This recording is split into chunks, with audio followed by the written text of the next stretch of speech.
Hello, Hi. and welcome back to the next episode of the Spouting Devil podcast. I'm your co-host, Seamus. And I'm Natasha.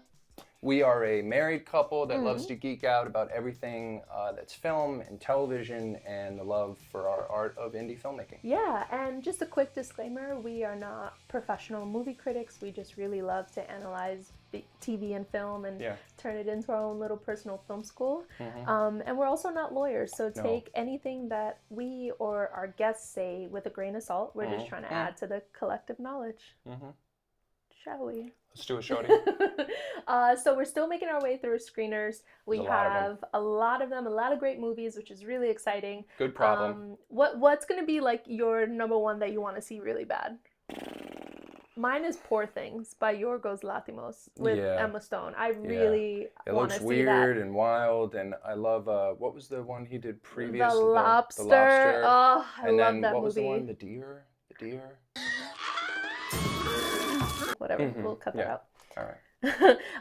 And what do you want to see? Honestly, I just want to watch Godzilla -1 again. Again, nice. Okay. That's it. Well, this week we watched You Hurt My Feelings, which was distributed by A24 for a supposed $5.4 million budget, according to the internet. Which is indie. I know. I can't wait to have that indie budget. It featured Julia Louis-Dreyfus, Tobias Menzies, and Michaela Watkins. And it was directed by, I hope I say this right, Nicole Holofcener. And it was a really beautiful story that was infused with comedy and family drama about the power of a little white lie protecting your partner's feelings. Yeah, and midlife crisis, and just, it was a really, really well done indie and just like family drama. It had fantastic dialogue. It was filmed almost, I would say, like 99% or from if not what we could tell, in New York. Yeah. So it was a great New York story as well. And I thought it was just really well done. And I just love Julia Louis-Dreyfus. She can't miss. She's a boss. She's a boss. She's just the best. It was nice to see her too in something softer post Veep. And she's just so effortless, and I could just watch her all the time. Yeah. I love her. Yeah. But yeah, we have a great guest. We should get right into it. Let's do it. All right. The next director in our series is Elaine Del Valle from Brownsville, Brooklyn. BK in the house. Whoop, whoop. Elaine is a Puerto Rican multi-hyphenate director and storyteller. Her festival awards include from South by Southwest, Urban World, Catalyst Stories, Series Fest, and more. She is a winner of the HBO Latinx Short Film Director Award. Elaine's recent directing work is a genre-bending dance drama thriller Tubi original feature film titled Midnight Hustle, which is now streaming on Tubi. Make sure you catch that. Elaine's long-term indie passion project is Brownsville Bred. Adapted from her award-winning autobiographical novel and off-Broadway stage play of the same name, Brownsville Bred is a narrative feature film YA drama that spans the 1980s coming-of-age milestones of a spunky, hip-hop-loving New York Puerto Rican adolescent who finds resilience through the grim realities of the musician father she once idolized and the deteriorating neighborhood she calls home. Filming in parts over the course of several years with child actors, the film is primarily set in Elaine's hometown of Brownsville, Brooklyn.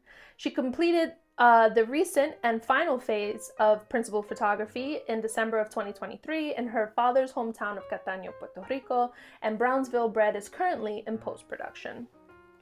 Elaine is a Warner Media 150 artist, Sundance Writer and Director Lab alumna, Shondaland Director finalist, and two-time Lynn Shelton Award nominee. Wow. Her short films, Me, 3.769, and Princess Cut went on to air on HBO Max. She is a writer, an actress, a director, a casting director, a producer, and just all-around badass. Please welcome Elaine Del Valle. Elaine! Good morning, Elaine. Thank you so much for joining us. Hi, welcome to the Spouting Devil podcast. That's right. Well, congratulations on Brownsville Bred. It has been just so inspiring to see the journey that project has gone on, and you just finished filming in Puerto Rico. So tell us what's next for that. I just wrapped the feature in Puerto Rico. It's taken me 3 years to finish this film. I started with a small grant from Warner Media 150, and I made the first act, the first 20 pages of the script, put that on the festival circuit. It's won at South by Southwest, Urban World, Catalyst Stories, Series Fest. It's been a wonderful journey for me, but all the while knowing that I would continue. And with the success of the first act on the festival circuit, Warner Media doubled down, the 150 Foundation doubled down. They gave me another grant toward Awesome. helping me finish the rest. And I used that to complete another 43 pages in August. And then I did a fundraising campaign, and I went into my own personal savings to finish the last 26 pages, which actually take place in Puerto Rico. Most of the third act happens, the second and third act happen in Puerto Rico. So I finished that December 20th, we wrapped. Congrats. Congratulations. Yes, thank you so much. And now I'm on the journey of course, more fundraising to try to finish and post-production. Mhm. The editor now, getting binned, and all of the things that go into editing, and making sure that we have all of the different films, because really it's like 3 films put together Mhm. in the same way, because they were shot different cameras.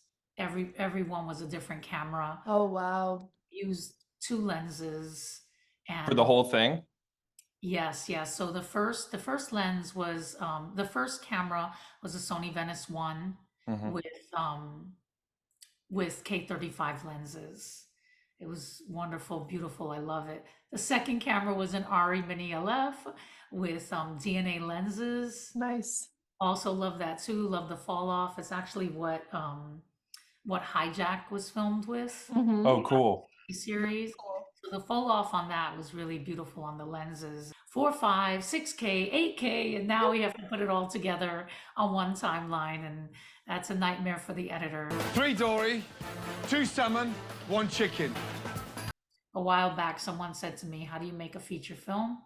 The answer is any way you can. And this was the only way that I could at that time. I was wondering if you could briefly talk about filming in Puerto Rico. Like, what was that like? What's the film community like down there? Did you have to fly everybody over there? I'm so glad that you asked that question. Yeah. Because it was a real surprise to me. The first thing that I did was ask a bunch of friends that I knew from the festival circuit and elsewhere who have filmed in Puerto Rico. Give me your call sheets. Mm. So that's the first thing that I did. Smart. Yeah. And then I had met a production designer at South by Southwest named Anna Teixeira, and I asked a commercial production company, Rebel Road Studios, who I have directed their commercials before. I knew that they had been in Puerto Rico before, and they gave me the location scout. So That must have saved so much time. it saved a lot of time, but also gave me confidence in who I was using. Mm. Then I wish I could afford to bring my crew to Puerto Rico, but I'm glad that I couldn't, because who I found there was actually the best craftsman that I'd ever worked with. Of course, I brought my cinematographer and one of my producers, Adrian Acevedo, Love It, down with me. We also couldn't find affordable sound, so we ended up bringing Rachel Villegas, who's our sound person for the first part and now this third part, with us. And Adrian, myself, and Rachel all shared one room. That's right. That's it. right. That's the way we roll. That's right. And we stayed at an Airbnb, 2-bedroom, 2-bath on the bottom, 2-bedroom, 2-bath on the top, where we brought our 2 talents, and then ground floor served as holding for us. And then we filmed around that area, like directly around that area, in order to save us time and money and just be as resourceful as we could. And then the people who we found, the craftsmen, the gaffer, so amazing. The crew was incredible. It was my first time doing so many things, like having to rig a car to a trailer, and a lot of car scenes, like car scenes, live driving, that I had not done, not in studio. Sure, Yeah. sure. That was incredible. And I had to do that because my actors did not drive. Ah! Oh. Oh my gosh, I've That's had fun. that happen before. That's Yeah, amazing. So, and it turned out to be incredible because, you know, good things fall apart so better things can fall together. Hello, love Already that. planned, I had already planned to have it, you know, a tow hitch and all that for the car. And then the car that I had arranged did not show up. No. But you It know did it's not, gonna happen. That's it always, did it's not always show something. up. Yeah. It was insane. And then my key grip, Rigo, said, my brother has a car of that era. Let me call him. And within 40 minutes, I had a different car there, totally different than I had imagined. So I had to add a line to the script in order to make it work Yeah. for Danny's car, for the dad's car, because it was a Trans Am. So it was like the Smokey and the Bandit car. Nice. Epic. Epic. So that really didn't like jive as his car. So he was like, my boss let me borrow it. So, Yeah. Smart. Poppy rolls through. Poppy rolls yes, through. yes. But here's the thing. I had already arranged the tow hitch, and that car was a stick shift. So Oh, shit. even if my actors could drive, Yeah. they probably could not drive that car. Oh, And very few people could. I'm lucky that I was one person that could drive that car. I learned to drive a stick shift with no power steering. That's how I learned to drive. The Nice. real way. Yeah. Yes, the poor way. No, that that's on my bucket list. You I gotta don't know wanna how to do drive that. stick shift. That's great. No, I'm glad Yeah. that I knew how to drive it. So, That's right. so it was a wonderful experience, and all of the people and the places in Puerto Rico, and I really felt it. And I feel very deeply that I can produce any film in Puerto Rico with this team. The whole team was incredible. Wow. Every single person, the attitude that they had, the care that they had. And when we were first you know, talking to people in Puerto Rico, they were actually looking at us as outsiders coming in. And the prices were like, phew. And I was like, I don't think that I can afford to go to Puerto Rico. I think I need to do something else, maybe Miami. And so I was thinking about it, but then as I started telling my producer, my Puerto Rico producer, Debbie Perez, the story and sharing it with the location and sharing it with the gaffer and the grip, then they understood, like, I am Puerto Rican. This story is meant to show this, you know, Brownsville bred Latina New Yorican who's a hip hop loving, spunky girl who doesn't really feel akin to Puerto Rico, but here in this story, she learns to belong there as well and learns that that is a deep part of her as well. And, you know, Dustin and I were saying, how are we going to make this portion feel different? We didn't have to try. It organically was so very different from the rest of it because the worlds are so different. And that's a big part of what makes me who I am. And of course, the story is about my true coming of age as a Latina growing up, a Puerto Rican growing up in Brownsville, which is a predominantly Black neighborhood. And then, you know, understanding who I am, getting to know who I am, which is what the coming of age stories are all about, is learning who you are, right. identifying who you are and growing from that. And how beautiful to get back to Puerto Rico and then have the community, the film community, come together and help you facilitate making this come true and finishing it. Yes, and Yeah. actually finding my father's grave. Oh, Oh, wow. I found my father's grave there, and I got to visit him the day after we wrapped, the day that I was leaving. And it Was that so the first time that you were able It to was the find him? second time that I yeah. had found him. The first time I was much younger, and I remember going there with the intention of buying his footstone because we couldn't afford a footstone for him. And I had discovered when I got there that his footstone was there, but my grandmother's was not. And so I got to buy my grandmother's, and for some reason I couldn't find it at all. I thought it was somewhere and then it wasn't.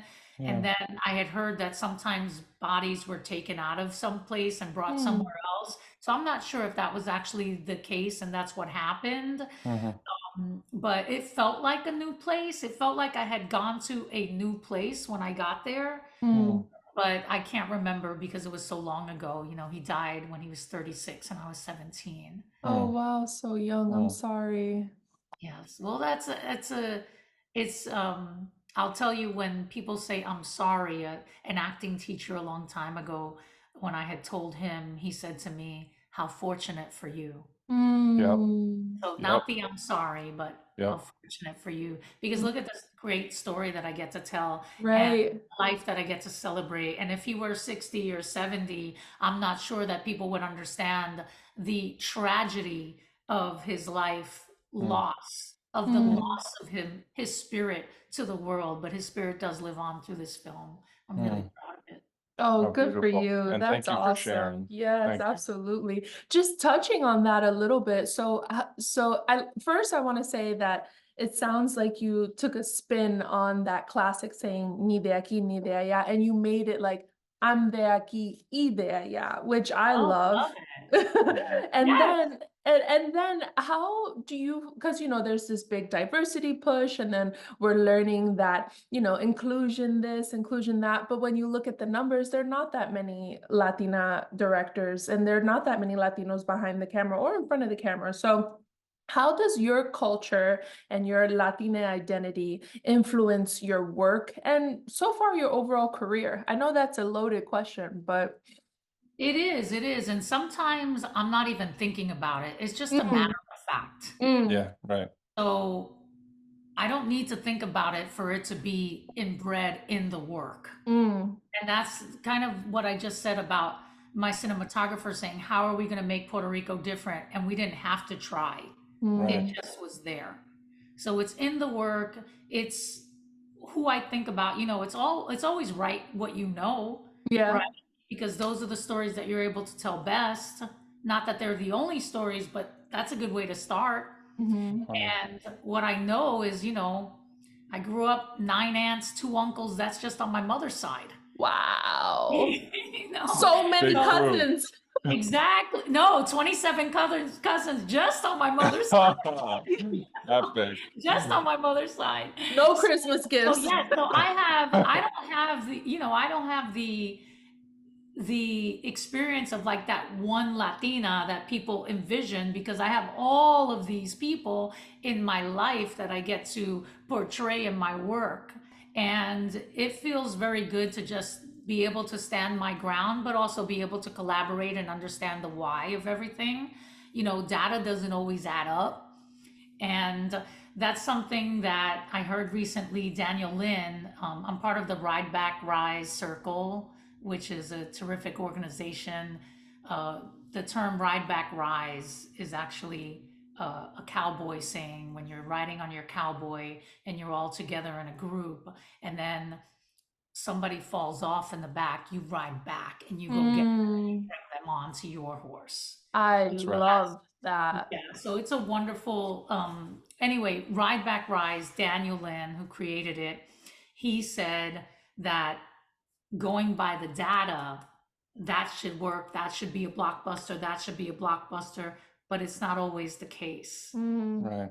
And here are the things that weren't that.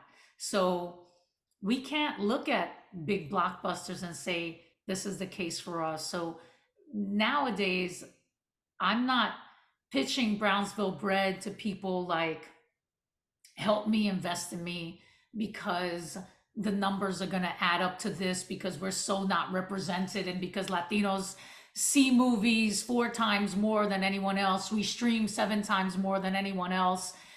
Those numbers sometimes don't add up, and I don't need them to add up. I just want to tell a true story that's meaningful and impactful to me, because I didn't see that girl growing up, and a lot of people still don't see her on their television screen. And there's something called symbolic annihilation, which is a term that's about programming, entertainment. If you don't see yourself in the entertainment that you consume, then you must not be important. Right. And if you're not important to yourself, how can you be important to anyone else? And that's why making content that has representation of Latinx, Latine, whatever you want to call us, in front of the camera means so much to the landscape of entertainment, not just Latinos. That's right. Gosh, Yeah. that's Yeah. all nuggets right there. Dropping them. I was wondering, so you direct commercials, film, television. Is there anything right now, like a dream job that's on your radar? Well, I haven't actually directed for episodic television. Okay. Is something that I really would love to do. It's a great way to work with a lot of different people. I've always felt at home in a community of where I didn't necessarily belong, or a community of strangers. And I really do think that I am very built for that. I see that when I'm, when I'm thrown into a new crew all the time. I do see that we build community every time. So I'd really love to work for episodic television directing. And I think I'd be really good at actually being a producing director at some point, and maybe even possibly a showrunner. That's Hell right. yeah. Hell yeah. That's awesome. Fantastic. Was there, this is just a nice generic question, but was there a movie or a show that made you fall in love with directing, or where you knew like, oh, I'm going down this path? My own. Oh, I Yep. love that. I Yep. never even thought of it before. I could look at things and love film. I always loved film. That's another animal. But for me, when I first did Brownsville Bred, I got as a stage play. It was a stage play first. I got the attention of HBO, specifically Lucinda Martinez, who was the head of multiculturalism. She said, I want to know everything you're doing from now on. Wow. That made me know that I was on the right path, and I had to keep telling stories that I cared about and sharing my perspective. That was really important. And I learned to value that, and I created a web series. And at the time, this was back in 2013, nobody really respected the web series. No one thought it would go anywhere. And so I created the web series. I wrote it. I was producing it, hired a cinematographer, hired the crew, hired the actors, got the actors from my acting class at Win Handman Studios, and just tried to get any director that I could. Every director that I had worked with as an actor, I tried to get them to direct this web series, but no one respected it. And so I had a friend who I also went to, and I said, tell me, will you direct it? She said, tell me about it. And I did. She said, it's very clear to me that you are the director. And she said, just direct it. And I did. So anyway, when it was done, when I had put it out there, every director that I had wanted to direct it then came to me and said, I'll direct your next episode. And by then, I just really understood how very much I love directing. I loved it. And I didn't even understand the why of it, but I knew that I really loved it, and that I didn't want anyone else to do it. If I was paying for it, like, who else is going to hire me? Let me. That's right. Yeah. And I did it, and I really, really enjoyed it. And then I got to the to the love of it so much. I made a promise to myself that I would direct one short film per year. Amazing. I kept to that promise, and even if that meant like every year I had to save up for it. Right. So no, my first film was 7,000. My next film was 9,000. My next film was 30,000. So it was every film I tried to grow and express my growth, so that people could know that I am learning, also that I am teachable, and also that I love this and this is what I want to do.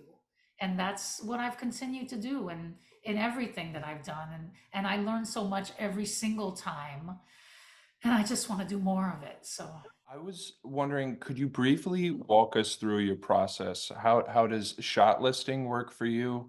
And you already said that you love to like direct what you write, but if there are any like big like Apps steps in your process that you're like, I have to hit these key things or first. apps that you love to use? Yeah. yes, yes. Wow. So apps, first of all, I am a techie. Nice. We So gotta be. apps We that I gotta love to be. use, and they're always changing. They always are getting better. So I am switching a lot, but I can tell you that script starts, of course, on final draft. Mm-hmm. When it's in lock, I put it into scriptation. Mm-hmm. And then when I go into shot listing, I use Previs Pro, Okay. Okay. where you can actually build a world and then affect the camera in different ways and understand what's possible and build your characters and stuff, and really use that to communicate effectively with your team. So yes, I can talk this all out and the why of it, but I can also just show you and say, this is what I want. Love that. And everybody's seeing the same image and same Yeah, and picture. I've That's already great. come up with the why of it, Mhm. because I want to work with the camera's every ability, and that every ability includes emotion and Mhm. how the camera should move and why am I capturing it that way first. So all of those things are my instinctual plans for it, and thinking, where should this camera come in from and why psychologically, how does that, Mm-hmm. all of those things I learned through reading books.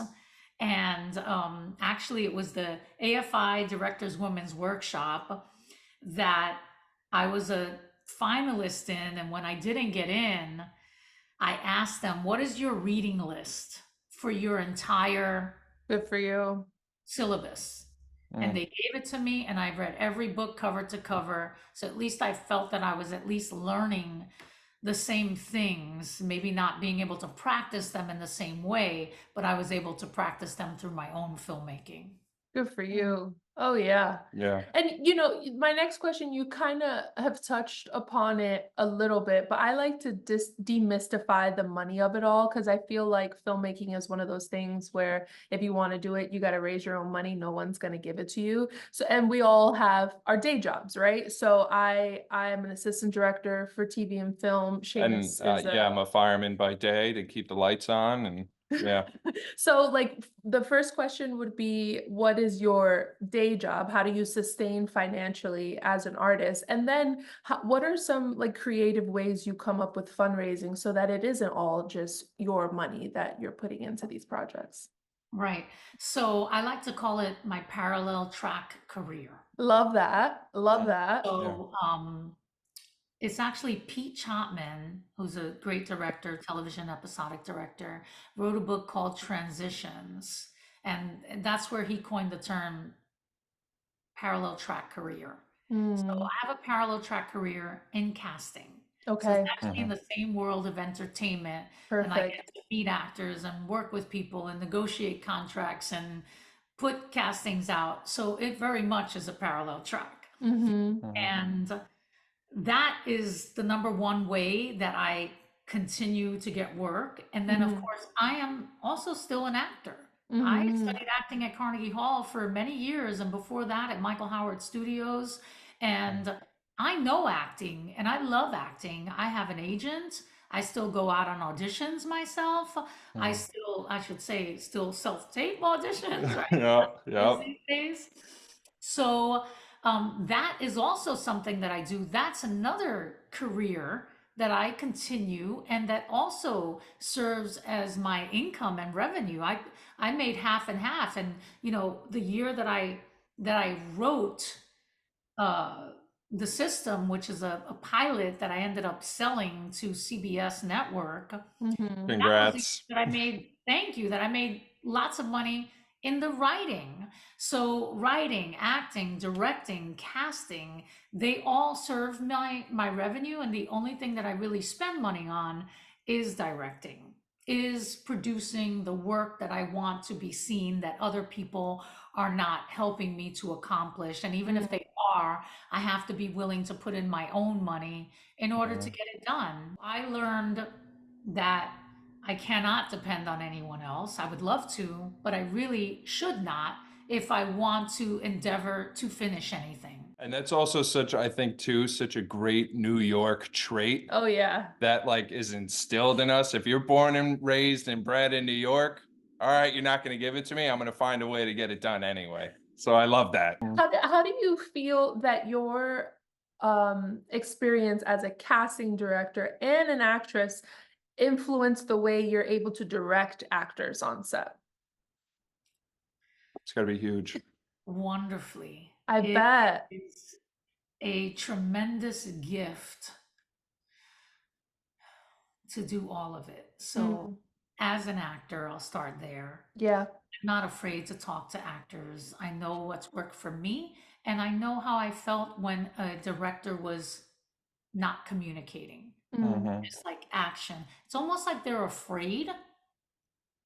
Yep. And then you become like, am I doing it right? I don't know. So I learned to take all of my feelings and understand them as an actor, and I try to give that back to my actors, and I make them feel so free and comfortable, because it's really the reason why they're there is what they gave me, and now I'm just making that blossom even more. And my actors always trust me because I trust myself and what I'm seeing. I trust what I'm seeing on the screen and what they're delivering. And when they're not delivering what I had intended, then I know how to use certain action verbs to give them, to help them along without necessarily stifling their own creativity. They want to, be able to feed their creativity in a way that's going to help them be more them in the role, but then also bring what I want. So these are, without knowing acting, I can't even imagine being able to communicate that as effectively, Right. and as honestly and as passionately and as with so much love and care and trust and respect. I can't even imagine that happening without those traits. The camera, yes, you can direct the camera, not a problem. But talking to the actors, I feel such a privilege to have studied acting in the way that I have and respect it so deeply to be able to communicate that. And then as a casting director, watching performances day in, day out, hundreds. I watch hundreds of performances a day. Wow. That's a gift. And being able to make selections and know actors, they say that when you audition for a part, you're not auditioning for the part, you're auditioning for every part that the casting director will ever cast. And it's so true, because someone could be entirely wrong for a part but deliver a fantastic performance, and then I'll get another part that I'm casting and say, I know exactly who it is. I'm really proud of those relationships that I've developed over the years, and to be able to see an actor that's very talented and let them know how talented I know that they are. I don't hold that back. It's very real, and I want them to know, because we need to hear it. Yes. We don't hear it often enough. Nope. And also as an actor, knowing that you're safe on the set, because there is nothing worse than when a director has come up to me and like clearly doesn't know the craft of acting and doesn't know how to communicate. There's really nothing worse than a director coming up and just being like, more. And then they leave. Throw it away. Yeah, or angry, be angry, leave. Yes, and I'm like, be mad at him. Yeah, be mad. I'm like, okay.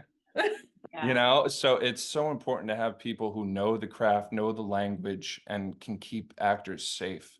Yeah, the difference between be mad at him and annihilate him, eviscerate him. Yeah. That's something like I can use that. I can use. Yes. And then it's still me. Yep. Right. Yep. Oh, look at that. Here we Wonderful. go. All right. So, what are some of like the scrappy ways that you get people to get onto your projects? Like, so how do you attach some names when you don't have a big budget? How do you pull together equipment if you know, like what are some of the bartering things or creative budget solutions that you come up with? Well, let me say first, Adorama Camera Rental in New York was instrumental to me being able to finish Brownsville Bred in Puerto Rico. Shout out to Adorama. Shout out to Yeah. Adorama. Yeah. Because their K35 lenses they gave me for the entire time. I won't disclose the amount, but I can Sure. say it's so low Mm-hmm. because they believe in the work and they believe in me and they want to support me. And I'm sure that in the future, when I will be using them and renting at regular rates, but they believe. So it's always about getting people to believe in you. That will help them to see through. You also have to make it very easy for people to say yes. So knowing what someone has, making it easy for them to say yes, expressing your passion and doing the right thing and being honest, all of those things will help you get what you want. Money is really difficult for people to part with. Another way that I've raised some funds is I have a fiscal sponsorship through Fractured Atlas, which is a 501c3, and that allows people to donate money to my film, and then I have to give them a receipt of something or an invoice of something in order to get that money. So that has also made it easier for me to say to people, hey, you can give me a fully tax deductible donation Oh, nice. as an artist toward this film, and that helps me and it doesn't hurt you. Right. Yeah. We're going to transition into speed round. This is a new segment. You're Yep. our second person to do it. Yep. Sometimes we don't even know the questions that we're going to ask, but are you down? I'm down. Let's do it. it. All right. Go. Okay, so a TV show you'd like to direct an episode of? Swagger, Nice. Swagger, love it. Swarm, a million of them. There's a million of them. Do it. Great, Give great. it. Swarm. Chemistry. Good. Anything made by Shonda Rhimes or Yes. Courtney Kemp. I'd love to direct anything horror. Nice. Well, that was going to be our next one. Is there a genre that you're like itching to get your feet into? So horror? Yeah, like Princess Cut was a little bit of a horror because it had blood and this suspense. So I feel like I have seen this on the festival circuit, and every time I'm like, oh, I love that. Yeah. I didn't know I loved it, but I really want to direct that.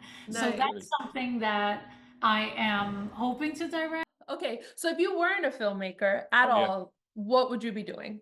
Mm-hmm. Interior design. Nice. I Love love it. that. I mean, Love look it. at I like Yes, I love it. pride myself on like I love visual interest, balance, which also comes into play as a director. Absolutely. If If there's an actor or actress you could work with or hire immediately right now, who would you love to work with? Oh gosh, that's really easy. And why is his name escaping me?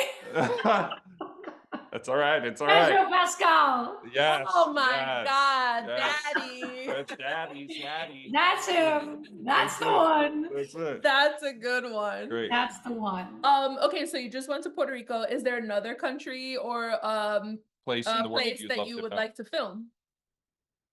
Anywhere that the work brings me, I would love to film. Nice. Perfect. I like working places that I know because I feel like there I can be most resourceful. Mhm. But that's the mindset of an indie filmmaker. I don't want to be an indie filmmaker. I want to get paid. That's right. Bring me places. I want to have teams. That's I want it. to have all these amazing teams who know what they're doing and know the places. So I'll film anywhere. I love Great. that. What TV show or movie is your guilty pleasure? No judgment. Oh, Safe Lord, zone. no judgment. Real Housewives of everything. Yes. Oh Lord. Yes. And then I have to say American Idol. the I'm voice. not gonna classic. leave you hanging there because me too. Yeah. I love American Idol. Yeah. I love to watch people going after and succeeding in their dreams and feeling how far they've come. Mm-hmm. And that's what those shows deliver in so many ways, and it's wonderful. And further, not to leave you hanging out there, we're really into Love Is Blind. We Yeah, can't not it's a guilty watch pleasure. I haven't it. watched Love that Is- yet. Oh my Love God. is Blind is fun. It is fun. Okay. I have to be careful with what Yes. I choose because I will get just Sucked in. sucked in, and I'm the one who binges the shows. Yep. Like every season, every episode, I will just binge. Yep. But I just watch so much. But I Yeah. love television. I love to consume media. It's the Yeah. best. It's the best. Can't imagine doing anything else. Yeah. Last speed round question. What's your favorite crafty snack? Oh, craft services? Oh, What has to be on the table? It has to be there if I'm on a Elaine show. let me say this. I'm often the person shopping for craft services. Same. Yep. Costco. So- Hello, Costco. Trading Yes. Post. Yep. Even in Puerto Rico, okay? Mhm. So, for me, I think about others before I'm thinking about myself. Mm. And for me, individually wrapped things are really important just to keep it clean. Yep. I always have to keep a lot of sugary snacks on hand because somebody that I work with all the time is a type a type 1 and a type 2 diabetic. Okay. So I have those, so I have to be sure like that I got their back. I know none of this Yeah. is fun, right? No, No. that's so important. Yeah, people don't think about, you got to keep your crew fed Caffeinated. and caffeinated. But then for me at lunchtime, I would love to I have to go out to get it, but it's any sort of drink, a vegetable drink Uh-huh. that is like fresh squeeze, like that would be I would love to have that on a set if I could accommodate that for everyone. I've also bought limbes in Puerto Rico, Oh, like in ice cream. I yum. bought limbes, I had them delivered, and that was what we used as our wrap snack. Oh, that's great. I love that. Well, thank you for participating in this speed round segment. Thank Somehow it's not speedy when you ask me. Oh, but I love it. And then this is just like little pieces of nugget advice for filmmakers who hopefully are watching. Yeah. Is there a favorite piece of directing advice you've received and possibly the worst? And you don't have to name names. Yeah. Directing advice that I have received. Well, Rashad Ernesto Green told me, write short films, direct short films, Yeah. use them, put them on the festival circuit. Mm-hmm. Continue to do that. And that is what I've done. And that is why I've been able to express my growth and be seen. So that's the number one piece of advice. Mm-hmm. And Right. then the piece of advice that's probably good, and I haven't taken it yet because I haven't been able to afford it, is put a name in front of it. You know, so it's probably a good piece of advice, but I also think it's a bad piece of advice because if I had to wait for that, I'd never get my film. You never out. get it. Exactly. Right. And the other thing is that I do believe that at some point, as a Latina filmmaker or just a filmmaker of ethnicity, particularly one that's underrepresented in the landscape of entertainment, it is our responsibility to create those stars Mm-hmm. Mm-hmm. and to make people see people that are not on their short list. Right. And so I am very, very proud of being able to bring very talented actors to the screen that aren't as celebrated as they should be. Mm-hmm. And at the same time, yesterday I was having a conversation with my editor that talked about this film getting into Sundance, and it's because it has this person who never acted before. who is their first time acting, but he's like a big phenomenon in music. And then this trans actor that won Sundance, and then so that's they're getting in, that's why they got into Sundance. And then I think about that and I'm like, wow, I'm really like feeling like, wow, I wish I had followed that advice in a way, but then I wouldn't have the wonderful cast that I'm so proud to have. Right. That's right. Right. So it's a double-edged sword. So that's probably the best and worst advice all at once. Yeah. And No, then that's great. there is one other thing that I should say and shouldn't say. So I'll say it nicely. Um, Women in particular, female directors, are getting paid a lot less than the male directors. And recently, I found out that a job that I had been offered is paying a male director um, significantly more than what they wanted to offer me as a best and final. And I had done the work before and they had not.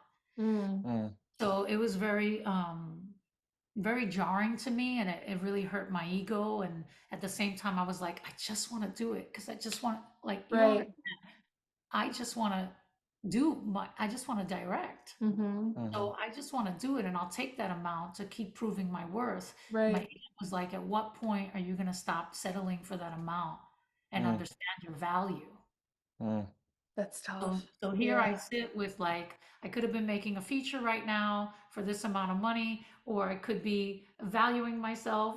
I don't know what the right answer is. Mm. It's really a big predicament as a female filmmaker. So I don't know what the right answer is, but that's why directing for episodic television, it would be union. Those rates Mm-hmm. are stabilized to some point, and that would really help me to continue to do my work, work my craft, work with people, get paid, and be able to finance the other films that I feel like are not being made that I want to see made.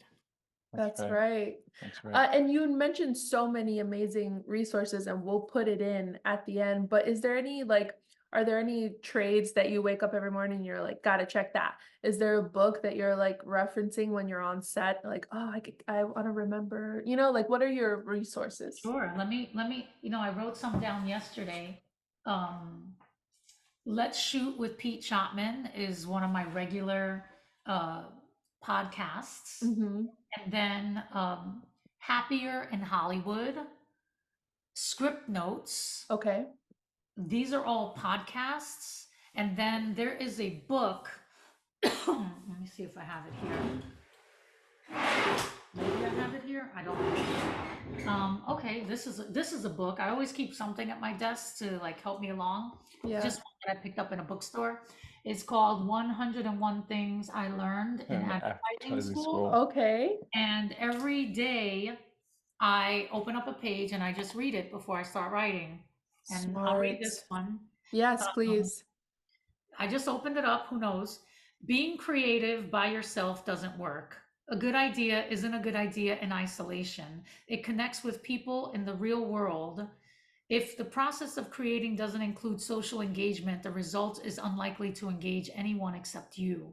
When you're struggling to come up with ideas, working with others can get you unstuck. Even if they give you no specific ideas, they'll point you in some directions you hadn't considered. And if you disagree with those suggestions, you probably will become motivated to come up with new ideas, if for no other reason than to show you know better than they do. That's And great. I mean, what a great thing to open up to. So that very much rings true to me. And Yes. when you're writing, you're often so much alone. I participate in a writers group. It's another great piece of advice Yes. I highly recommend to people. Mm-hmm. It's a virtual group every day, Zoom Monday through Friday, 9 a.m. to 1 p.m. It's available if you want to join. And if you don't want to join, you don't join. If you could leave in an hour, leave in 20 minutes, leave in 5 hours. Mm-hmm. But it is available in there, and that's where I get most of my writing done now. Oh, I That's love great. that. What are you working on right now? Because it sounds like so much. And Yeah. where can we follow your journey? This is the plug section. Where can Okay. we find you? What are you working How on? can we follow you on Insta or whatever? Anything. Follow me on Instagram at Elaine Del Valle Director. Yes. Great. Del Valle Director. So my name plus the word director. Uh-huh. Find me on Instagram. And what am I working on right now is I'm working on 2 pilots. Okay. One is one that I've been working on for quite a while, and I actually finished a draft just before I went to Puerto Rico to wrap Brownsville Bred. Mm-hmm. And I sent it to my agent. She said it's a little light. I was like, well, it's exactly what I wanted, to be a little light, under 30 pages. And she said, I just want more, add more. And I said, let me marinate. And I came up with some more of it. So I have been writing more of that. Love. So like 31 of that, and moving into making it into a 45 to 50 page of a procedural serialized series. Nice. Great. Okay. And then this new pilot that I'm writing, that is, I thought it was just going to be a short film that I can film because I really want to film this, Yeah. like this happening on camera and Uh-huh. this change and this. So it's called Split Action, and I absolutely adore it. And I keep letting it surprise me. I just keep saying, like, I'm not following a roadmap like I normally do. I just want it to keep surprising me. What can I do that is so surprising to me? And that's where I'm at right now on page 6.5. And they're at the parking lot of a Mickey D's and deciding what's going to happen. But There you go. I'll be like, what? Great. Great. Anything else you want to leave us with? Anything else to add? Yeah. I think as a writer, you should know who you are in the room. And that should be like, are you the character? Are you good at character? Are you good at dialogue? Are you good at the story? Are you good at procedural? Knowing who you are is really important to knowing what you can give most and how you can best serve the people that you're working with. So that, as a writer, I think, as a director as well, and as a storyteller and as a human. Yeah. Thank you so much This for is taking the amazing. time, sharing the advice and the tips and just your journey. It really means a lot to me. All right. Nice to see you. Bye. Take care. Bye. Thank Bye. you. Welcome back from Welcome Zoom back. World. Yep. We hope that was as illuminating and refreshing and inspiring as it was for us. Yeah. For you, Elaine. Thank you, Elaine. Yeah, she's a well of knowledge, and it's just really cool to see women just kicking ass Being and bosses. taking names. I love it. Our next director is Gabriella Moses. She'll be our last in our director series for a while before we transition into new roles in the film industry. But yeah, we're super excited about that. It'll be available very soon. Catch us on Yeah. YouTube, Yeah. Spotify, and anywhere you catch your podcasts. Yes. And also, if you have any questions or comments, or if you'd like us to bring on a guest, we'll try our best to I get have them no on. shame. I will email anybody. That's it. Yeah. Check us out. Spouting Devil Spouting Podcast Devil out. out.